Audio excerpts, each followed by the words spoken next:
Hello children. So we'll be talking about transformation of energy and power. This is the last part of this chapter, work and energy. Let us talk about it in detail. Children, definition of transformation of energy says the change of one form of energy into another is known as transformation of energy. That is when the energy changes, as we read in the last class, that the law of transformation of energy says that the energy never gets wasted.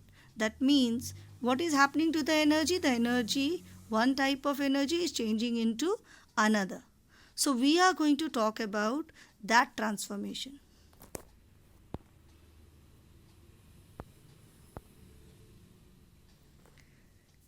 Let us first discuss about the hydropower plant. Inside a hydropower plant, the transformation that takes place, if you can see here, there's a reservoir. This reservoir has water stored into it. The water is at a great height. So because the height is more, the water is possessing potential energy. Now this potential energy, when the water is released from this control gate, you can see this control gate. When water is released from here, the height of the water decreases as it is going from the lower end. So at this position, children, as you can see, this is the position. At this position, the potential energy is less, but the kinetic energy possessed by the water is more. That means the potential energy, whole of the potential energy of the water is transformed into kinetic energy, and the water enters this gate. Now as the water enters this gate, there is a turbine over here. You can see the turbine. This turbine starts rotating. We are talking about energy transformation in a dam or a water reservoir. We will talk about mechanical energy to the final energy transformation, that is electrical energy. Now whenever you are talking about energy transformation, always talk about the first energy to the last energy transformed.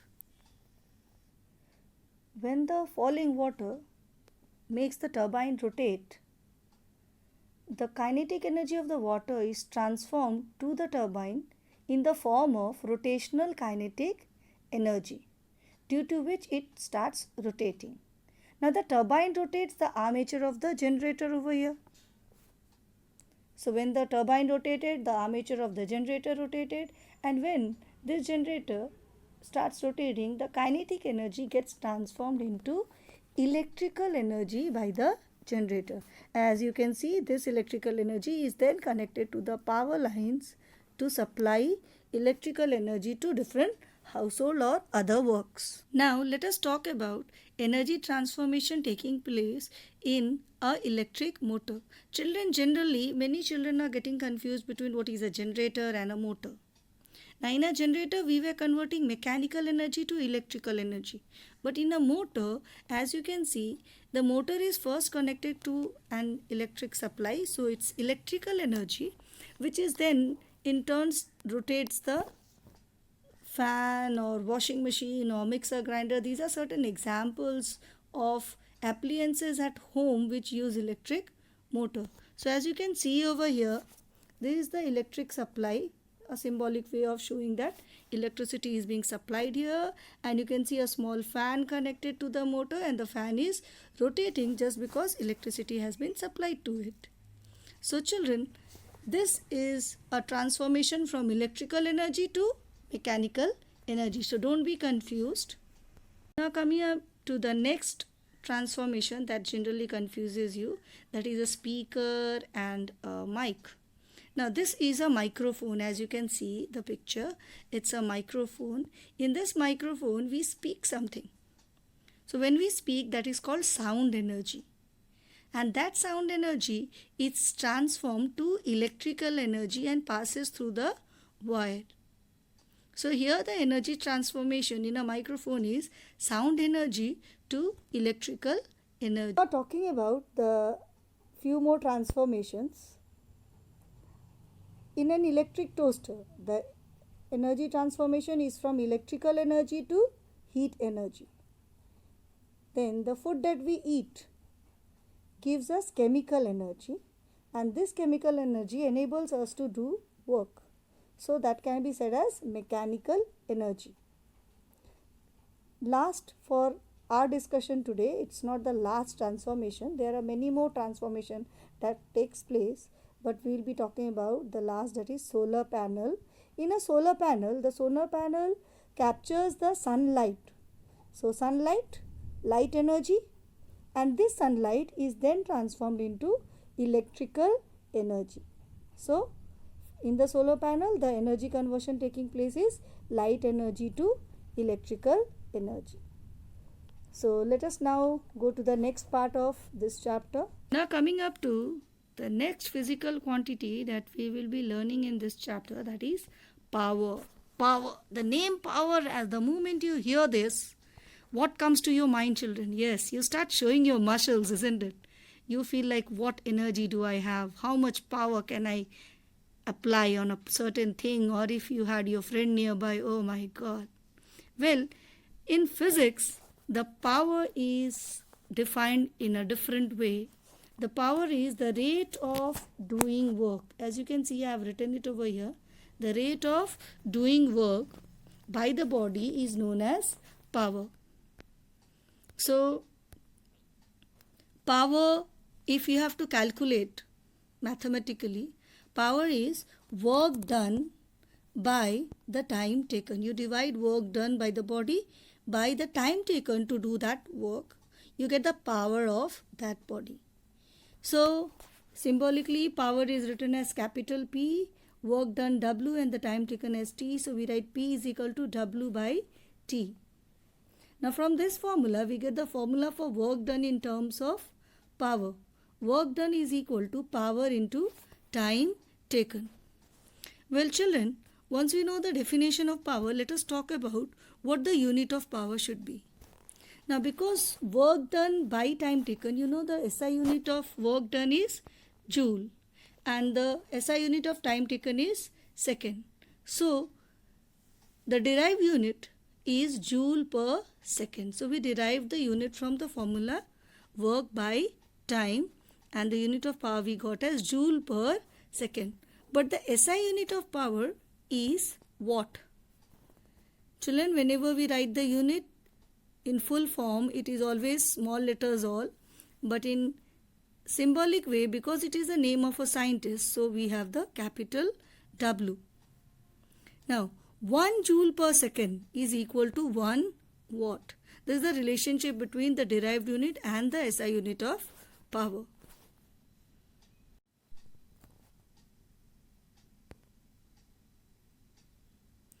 Now, let us talk about something about the scientist over here. The scientist after whom the unit of power has been given, you can see the picture, James Watt. And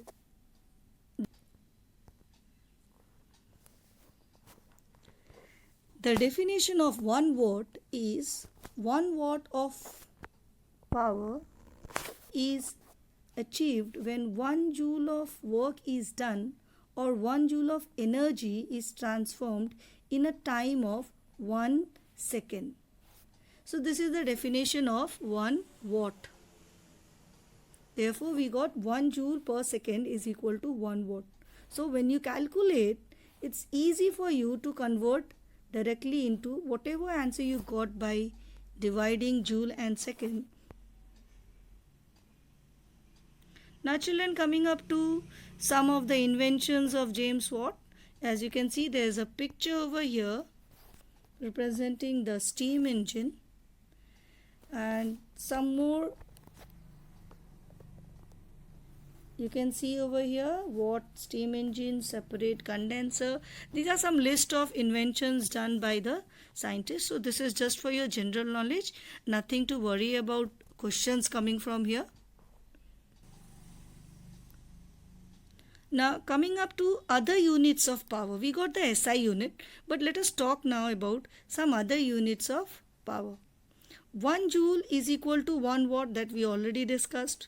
Next, coming to 1 kilowatt is equal to 1000 watt. Kilo is 10 to the power 3. So 1 kilowatt is 1000 watt. Next is 1 megawatt. It is equal to 10 to the power 6 watt. 1 horsepower. Children, this is also a unit of power which is used in mechanical engineering. So there we say 1 horsepower is 746 watt. So these are some other units of power. I have written all the abbreviation, full forms of all the abbreviation. You can refer this.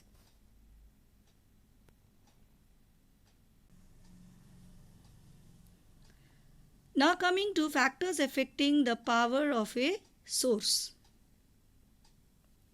What are the factors that will affect the power of a source?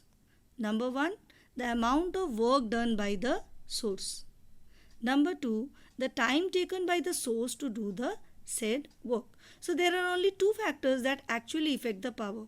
First, how much work is done. Next, what is the time taken to do that much of work. So if the amount of work done is more, naturally the power is more. But if the amount of work done takes more time, power and time taken are inversely proportional to each other. So if the time is more, the power is less. And if the time is less, the power is more. So when we compare power and time, you need to remember one more thing is at that time the work done is constant. We are keeping the work done constant and then comparing power and time.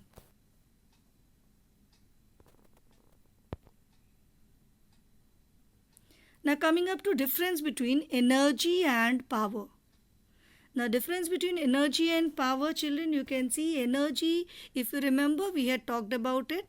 Energy of a body is the capacity to do work. If you have the capacity of doing a work, then you have the energy. Now power of a source is the rate at which the energy is supplied or work is done by it.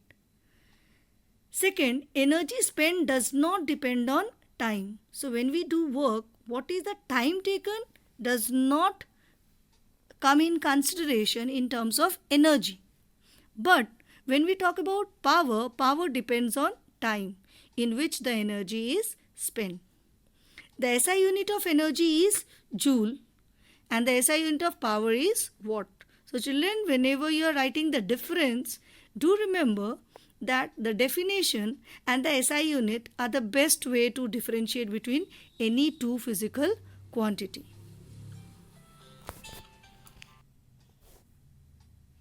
Now coming to difference between work and power. Work, we read in the beginning of this chapter. Work done by a force is equal to the product of force and the distance moved in the direction of force applied. So this was what work done was. Now power, rate of doing work is power. Second, work done does not depend on time, but power spent depends on the time in which work is done. So work and energy both don't depend on time, but power depends on time. SI unit of work is equal to joule. SI unit of power is watt. So this is the difference between work and power and energy. So children, now let us talk about some numericals based on power. You can see here I have given you a numerical. The question says a body does 20 joule of work in 5 seconds. What is its power? So first, the thing that you should do is list out what is given in the question. So the data given are 20 joule is work done. So we write work done is equal to 20 joule. And the time taken to do that work is 5 seconds. Now we learned the power formula is work done by time taken. So you can see power is equal to work done by time taken. We got work as 20 and time as 5. So 20 by 5 you got 4 joule per second. And as we know 1 joule per second is equal to 1 watt. So we got the power of the body as 4 watt. Coming up to the next numerical. An electric bulb consumes 7.2 kilojoule of electrical energy in 2 minutes. What is the power of the electric bulb? Now children, as you can see here, the energy consumed by the electric bulb is 7.2 kilojoule. Now, this is the first data that is given to you. Now, you know, whenever you are calculating, the physical quantities that are given should always have the values in SI unit. Now, kilojoule is not the SI unit, so you need to convert the kilojoule into joules. So, 1 kilojoule is equal to 1000 joule. Therefore, we get 7.2 into 1000, that is 7200 joule.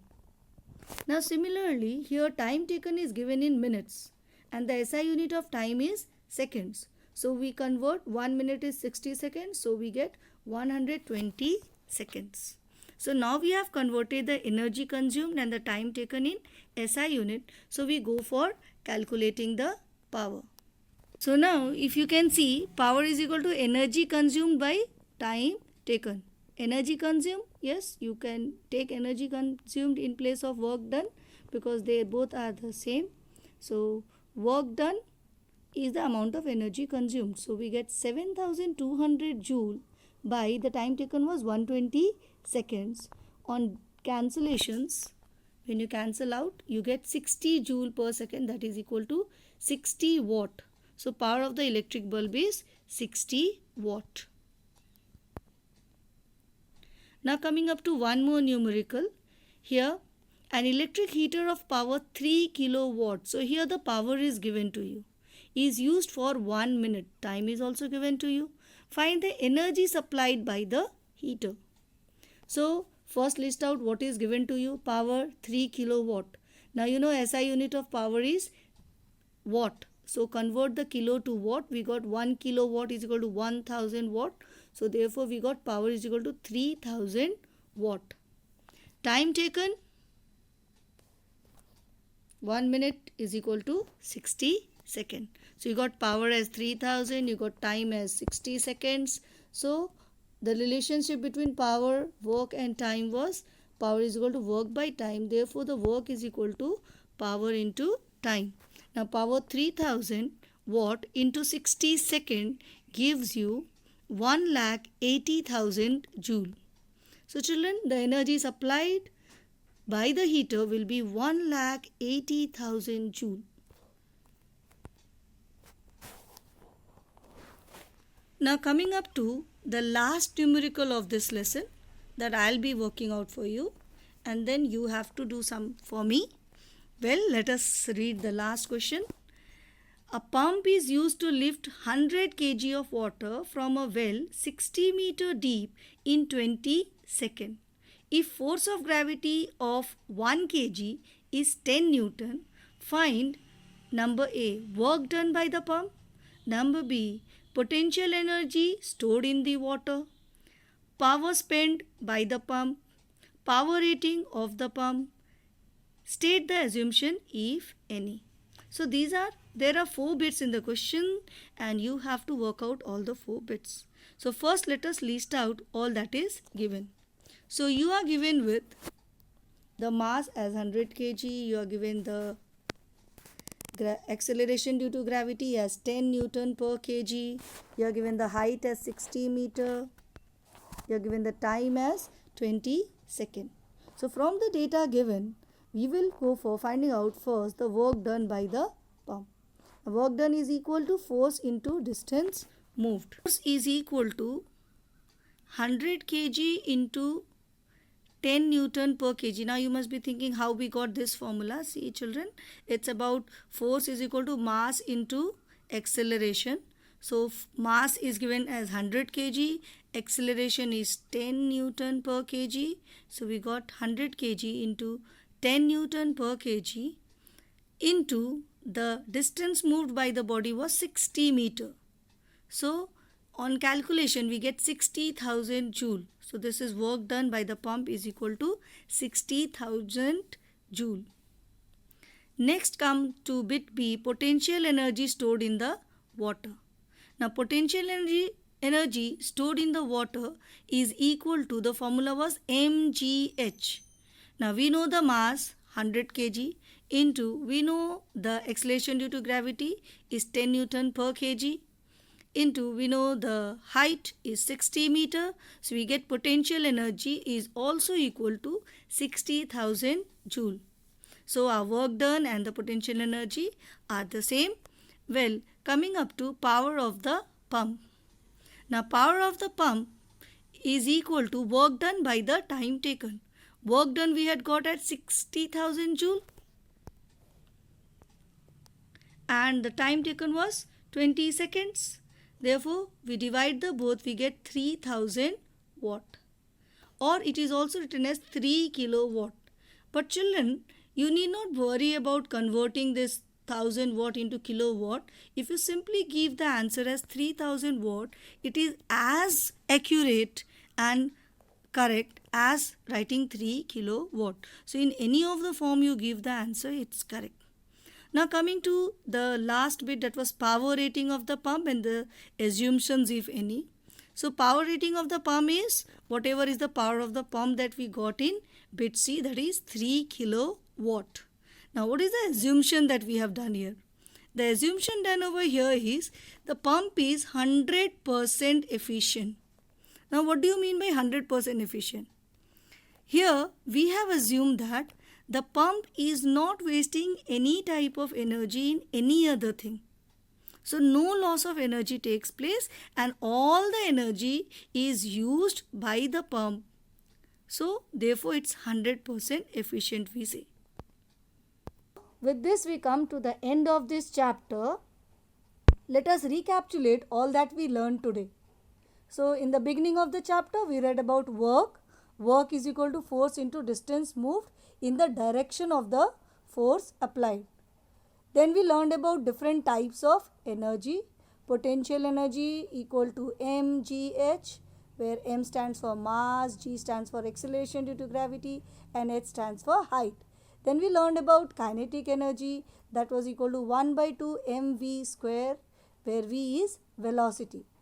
And then we learned about mechanical energy, which is equal to the sum of potential and kinetic energy. And then at last today we learned about power equal to work by time. So children, the chapter is over. Now let us see the work done by you, your energy to remember all the concepts discussed in this chapter, and your power to recapitulate everything when you are doing the assignments. So I hope you understood this video. Thank you for watching. Hope you understood.